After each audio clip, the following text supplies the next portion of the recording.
Dear students, आपका जो exam हुआ है आज, उसका सॉल्यूशन देखते हैं इस वीडियो में। तो चलिए स्टार्ट करते हैं इस वीडियो के सॉल्यूशन को। योग शिक्षा का एग्ज़ाम हुआ आपका। यहाँ पर जो पहला क्वेश्चन पूछा गया एमसीक्यू बेस्ड है, तो चलिए इसके क्वेश्चंस के आंसर को देखते हैं। तो यहाँ पे फर्स्ट जो क्वेश्चन पूछा गया, चलिए उसके ऊपर मूव करते हैं। तो पहला जो क्वेश्चन है उसके अकॉर्डिंग क्या है आपका आंसर, वो बता देता हूँ मैं आपको। एक्चुअली आज मैं थोड़ा बाहर हूँ और आपके जो सॉल्यूशंस हैं उनको बनाना है। तो यहाँ पहला जो क्वेश्चन है, योग के प्रकार होते हैं। तो इसका सही आंसर जो हो जाएगा आपका, योग के प्रकार होते हैं भक्ति योग, कर्म योग और ज्ञान योग, ये तीनों होते हैं। चौथा भी होता है, तो इसमें चौथा नहीं दिया, तो उपरोक्त सभी जो आपका ये चौथा ऑप्शन जो है करेक्ट हो जाएगा। योग के खालिस्तान अंग होते हैं, तो योग के टोटल 8 अंग होते हैं, तो यहाँ पे भी चौथा ऑप्शन करेक्ट हो जाएगा। इसके बाद जो नेक्स्ट क्वेश्चन है उसकी बात करें हम, आपका थर्ड नंबर क्वेश्चन है भगवत गीता। भगवत गीता ग्रंथ के रचयिता कौन है? तो वेद व्यास हैं। इसमें पहला ऑप्शन जो आपका करेक्ट हो जाएगा। इसके बाद जो नेक्स्ट क्वेश्चन है उसको देख लीजिए। आपका यहाँ पर दिया गया है नेक्स्ट क्वेश्चन आपका, श्वसन अभ्यास को योग में खालिस्तान कहा गया, तो इसको प्राणायाम बोलते हैं। थर्ड ऑप्शन करेक्ट हो जाएगा। इसके बाद जो नेक्स्ट क्वेश्चन है इसमें पूछा गया पाँचवें क्वेश्चन में, शारीरिक तंत्रों पर योग का प्रभाव पड़ता है, तो ये कौन सा है? तो आपके श्वसन तंत्र पे भी पड़ता है, यानी श्वसन स्थान पे भी पड़ता है, रक्त संचार पे भी पड़ता है और त्वचा पे भी। योग का सभी जगह प्रभाव पड़ता है, तो यहाँ पे उपरोक्त सभी, फिर से आपका चौथा ऑप्शन करेक्ट हो जाएगा।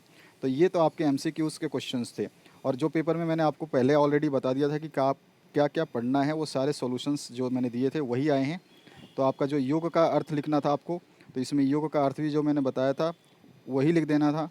और शिक्षक और विद्यार्थियों के लिए योग का महत्व, ये इंपॉर्टेंट क्वेश्चन मैंने बताया था, वो भी आ गया आपका।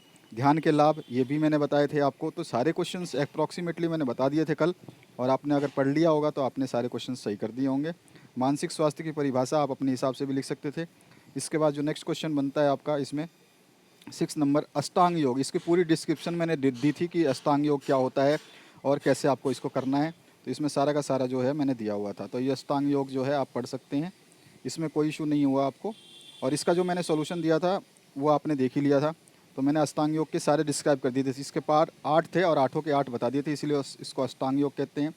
और विश्व योग दिवस का अलग से मैंने टिप्पणी बना के दे दिया था आपको, विश्व योग दिवस क्या होता है और कब पड़ता है। योग सूत्र आप अपने हिसाब से लिख सकते थे, समाधि भी आपको मैंने बता दिया था। केवल एक योग सूत्र जो है ये पतंजलि के हिसाब से भी लिख देते तो भी चल जाता, मैंने पतंजलि का योग सूत्र दिया था आपको।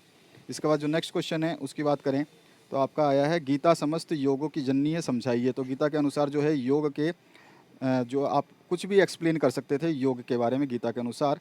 और या फिर अगर आपको ये नहीं आता तो विपासना, ध्यान, अर्थ और उद्देश्य, ये आपको बता देना था। तो आप इसमें से और पार्ट में से दोनों में से कोई एक कर सकते थे। तनाव प्रबंध में ध्यान की भूमिका को समझाना था।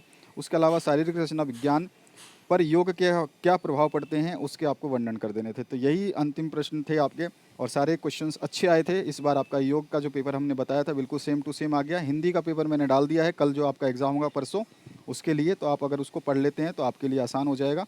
और सारे के सारे हिंदी क्वेश्चन में से आपका 70 नंबर का क्वेश्चन होएगा, और उसमें से 70 के 70 मार्क्स आप ला सकते हैं, पूरे नंबर आ सकते हैं उसमें। मैंने पूरा निचोड़ करके डाल दिया है, क्योंकि पैटर्न अब इसका क्लियर हो चुका है कि पैटर्न कैसा आ रहा है।